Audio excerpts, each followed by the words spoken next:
आप देख रहे हैं डार्क फाइल्स।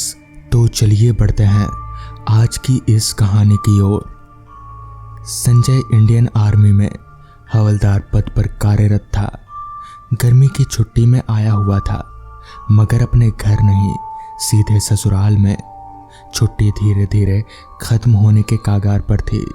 वो अपनी पत्नी नेहा को बोला, नेहा, पूरी छुट्टियां तो यहीं बिता दी तुम्हारे साथ। सिर्फ एक हफ्ते की छुट्टी बची है। सोच रहा हूँ चोचकपुर जाऊँ, घर में थोड़ा भैया भाभी से मिलकर आऊँ। क्या सोचेंगे कि अब तो आता ही नहीं है। आपके साथ मैं भी चलूँगी, भैया भाभी से मुलाकात हो जाएगी। नेहा ने कहा, नहीं, मुझे अकेले जाने दो। अगली बार की गर्मी छुट्टी हम लोग पूरा वहीं बिताएंगे। अरे बेटा, जब इसका मन है तो लेते जाओ, ससुराल घूम लेगी।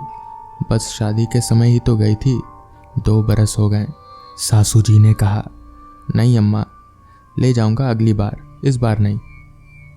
कब की गाड़ी है? नेहा ने पूछा। रात 8 बजे की ट्रेन है।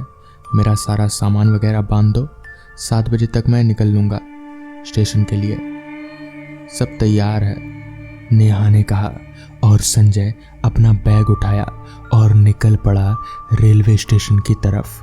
अंधेरा हो चला था। लोकल एरिया था। एक कच्ची सड़क स्टेशन के लिए गई हुई थी। आगे आगे संजय चल रहा था। आर्मी बूट की आवाज़ आ रही थी और उसके पीछे कुछ ही दूरी पर एक काला कुत्ता, जिसकी आंखें सुर्खलाल थी, अपनी जीभ लपलपाता चला जा रहा था। मगर वो कुत्ता आम कुत्तों के मुकाबले कुछ अजीब लग रहा था। उसकी कदकाठी और कुत्तों से उसे अलग बना रही थी। संजय ने इतना लंबा बड़ा कुत्ता इससे पहले कभी नहीं देखा था। कभी वो पीछे मुड़कर कुत्ते को देखता, कभी सुनसान रास्ते को। तभी उसका मोबाइल सेट खनखना उठा। नेहा का फ़ोन था। उसने रिसीव किया और कहा, बोलो, क्या हुआ? आप कहाँ तक पहुँचे? बस पहुँचने ही वाला हूँ, स्टेशन पहुँच रहा हूँ, 10 कदम दूर हूँ। चोचकपुर पहुँचते ही फ़ोन करता हूँ। जिसके बाद वो बात हुई और फिर वो अजीब सा दिखने वाला कुत्ता भी ना जाने कहाँ गायब हो गया, पता ही नहीं चला। पैसेंजर ट्रेन की खबर होने लगी। संजय स्टेशन पहुंचा, टिकट लिया। तभी ट्रेन प्लेटफॉर्म पर लग गई और संजय दौड़ते हुए एक डिब्बे की खाली सीट पर बैठ गया। ट्रेन कुछ लेट थी, रात के 9 बजने को थे। ट्रेन खुली। 2 घंटे का सफ़र तय करके चोम्पन स्टेशन पहुंची। रात के 11 बज रहे थे। प्लेटफॉर्म पर सन्नाटा पसरा हुआ था। इलाका पहाड़ी था। संजय ने सोचा, प्लेटफॉर्म से बाहर निकलकर देखूं, शायद कोई साधन मिल जाए। वो बाहर आया। देखा, एक बहुत बड़े पीपल के पेड़ के नीचे एक बैलगाड़ी खड़ी है। वो उधर को अभी बढ़ा ही था कि एक नारी आवाज़ उसे सुनाई दी, मुझे भी चलना है। संजय पीछे मुड़ा और काटो तो खून नहीं। पीछे जो लड़की थी वो और कोई नहीं बल्कि नेहा थी। संजय बिगड़ पड़ा, तो तुम नहीं मानी ना, आ ही गई। क्या करती, आप नहीं लेकर आ रहे थे मुझे। अच्छा चलो, यहाँ से उस बैलगाड़ी के पास चलते हैं, शायद वो हमें गांव तक छोड़ दे। दोनों जब बैलगाड़ी के पास पहुंचे, ना जाने क्या हुआ, गाड़ी में बंधे बैल एकदम से भड़क उठे। गाड़ीवान जाग गया, बोला, कौन है भाई? हम परदेसी हैं भाई, हमें चोचकपुर जाना है। इतनी रात को तो हम कहीं आते जाते नहीं हैं भाई, मगर परदेसी हो तो चलना ही पड़ेगा। आओ सरकार, बैठो, अब पहुंचाई दे देते हैं आप लोगों को चोचकपुर। नेहा और संजय गाड़ी पर बैठे। बैलगाड़ी पर बैठते ही बैलगाड़ी वाला एक भोजपुरी गाना गाते हुए चल पड़ा। वाह, गा भी लेते हो, क्या नाम है भाई? मुरली सरकार। और यहाँ आपका गांव चोचकपुर है ना? लीजिए, आ गया आपका गांव। अच्छा मुरली, गाड़ी उस खरपेल वाले मकान के पास रोक लो, आ गया हमारा घर, संजय ने कहा। बैलगाड़ी खरपेल वाले मकान के पास मुरली ने रोक दी। संजय और नेहा अपना सामान लेकर उतरे। संजय ने बैलगाड़ी वाले को 100 रुपए के 2 नोट थमाए। वो खुशी खुशी पैसा थामा और चल पड़ा। संजय ने दरवाजे पर दस्तक दी। कौन? भीतर से आवाज आई। कमल भैया, मैं संजय। और दरवाजा खुला। नेहा और संजय को साथ में देखकर कमल और आरती बहुत खुश हुए। कमल संजय को गले लगा लिया और आरती नेहा को। चलो संजय बबुआ, हाथ मुंह धो लो। नेहा तुम भी। भाभी मैं नहाना चाहती हूँ। हाँ हाँ, उस घर में पानी भरा है बाथरूम में, तब तक मैं पराठे बनाती हूँ। और नेहा ने बाथरूम घर के दरवाजे बंद किए। पर ये क्या, वो नेहा कहाँ थी? वो तो एक खून रिश्ता खौफनाक नारी कंकाल था, जिसके सुर्ख लाल आंखों से खून टपक रहा था।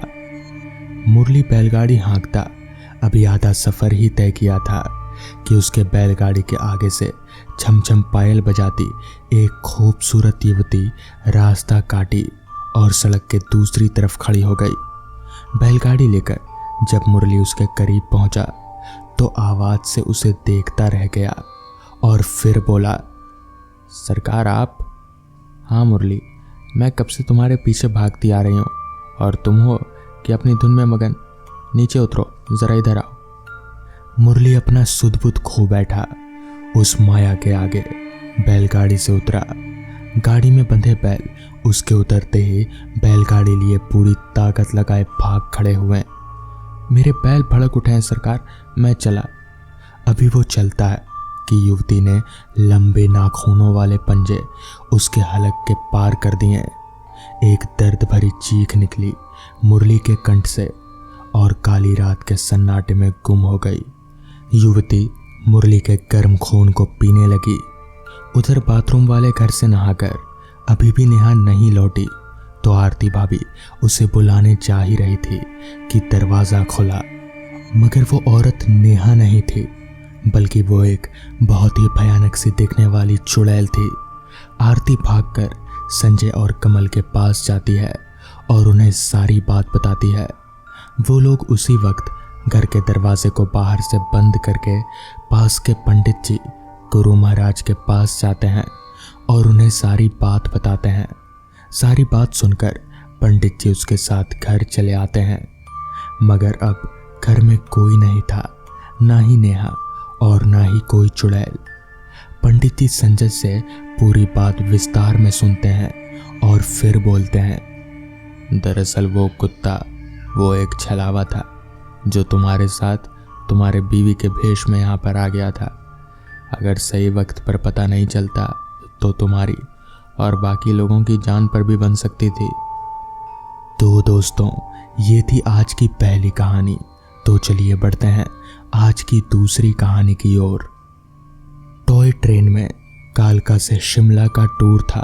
धीरज, उसकी पत्नी श्यामा, बेटा सूर्य और बेटी शिवी कालका शिमला पैसेंजर में कालका स्टेशन पर बैठे और बहुत खुश थे। और चूंकि ट्रेन कालका से ही चलती थी इसलिए ट्रेन में किसी को भी कोई भी परेशानी नहीं हुई। ट्रेन के छूटने का समय 3:30 का था और इतनी रात में लोकल ट्रेन में पैसेंजर कम ही होते हैं, ज़्यादातर सर्दियों के दिन में। और ये ट्रेन शिमला सुबह 9 बजे पहुंचा देती। धीरज का मकान पास में ही था। उनकी कालका में कपड़े की दुकान थी। रविवार का दिन था, दुकान बंद थी, बच्चों की छुट्टी थी। मौसम भी थोड़ा सुहावना था और ऐसी सूचना थी कि आज स्नोफॉल ज़रूर होने वाला है और बच्चों ने स्नोफॉल कभी देखा नहीं था, इसलिए शिमला घूमने का प्रोग्राम बन गया। और सबसे अच्छी बात तो ये थी कि 9 बजे शिमला पहुंचने के बाद सारे दिन घूमकर शाम 6:45 की ट्रेन पकड़कर वापस अपने घर भी आ सकते थे। इसलिए ये ट्रेन उनके लिए सबसे ज़्यादा आरामदायक थी। ट्रेन कालका से ठीक 3:30 बजे छूट गई और जब ट्रेन टकसाल स्टेशन पहुंची तो अचानक सबने देखा कि शिवी ट्रेन में नहीं है। ये देखकर सब परेशान हो गए कि शिवी अचानक कहाँ गायब हो गई। कहीं ऐसा तो नहीं कि किसी काम से कालका स्टेशन में ही उतर गई हो और अचानक ट्रेन छूट जाने के कारण वो प्लेटफॉर्म पर ही रह गई हो। मगर इतनी बड़ी गलती वो कैसे कर सकती है? उन्होंने पूरे डिब्बे में शिवी को खोजा और फिर ये सोचकर कि शायद टॉयलेट गई होगी, उन्होंने टॉयलेट भी चेक किया, मगर शिवी का कहीं पता नहीं लगा। और तब धीरज ने घबराकर तुरंत कालका के स्टेशन मास्टर को फ़ोन के द्वारा शिवी के गायब होने की सूचना दी। उन्होंने स्टेशन मास्टर को बताया कि मेरी बेटी सिर्फ 10 साल की है और लाल रंग के फ्रॉक में है, लेकिन इस समय वो ट्रेन में नहीं है और मुझे डर है कि वो कालका स्टेशन पर कुछ खरीदने के लिए उतर गई होगी और उसी समय ट्रेन छूट जाने के कारण वो गाड़ी में नहीं चढ़ पाई होगी। शिवी के गायब होने की खबर कालका स्टेशन पर आग की तरह फैल गई और रेलवे का पूरा स्टाफ उसकी तलाश में निकल पड़ा, मगर शिवी का कहीं पता नहीं लगा। ट्रेन टकसाल से छूटकर गुम्मन आने को हुई और जैसे ही गुम्मन स्टेशन आने को हुआ, अचानक शिवी हवा में तैरती हुई उस डिब्बे में आ गई और इस समय उसके हाथ में एक गुब्बारा भी था। धीरज, श्यामा, शौर्य और डिब्बे में बैठे सभी मुसाफिरों को बड़ा आश्चर्य हुआ कि शिवी अचानक कहाँ गायब हो गई और फिर अचानक इस तरह से डिब्बे में कैसे आई और उसके हाथ में ये गुब्बारा कहाँ से आया। और इस समय सुबह के ठीक 4:02 थे। शिवी के पूछने पर उसने जो बताया उसे सुनकर लोगों को और भी आश्चर्य हुआ। उसने बताया कि जब ट्रेन कालका से छूटी उस समय एक गुब्बारे वाले को देखकर वो ट्रेन से उतर गई। उसकी जेब में 10 रुपए थे और उसने जैसे ही गुब्बारा खरीदा उसी समय ट्रेन छूट गई और वो स्टेशन पर ही रह गई। उसने आगे बताया, ट्रेन छूट जाने पर मैं रोने लगी और तभी एक औरत मेरे पास आई और उसने मुझे गोद में उठा लिया और हवा में उड़ गई और उसी ने मुझे इस डिब्बे तक पहुंचाया। उस औरत की शक्ल डरावनी थी, मगर मुझे उससे ज़्यादा डर नहीं लगा क्योंकि वो मेरी मदद कर रही थी। और जब मैंने शुरू में उस औरत को देखा था तब वो काफ़ी डरावनी लग रही थी।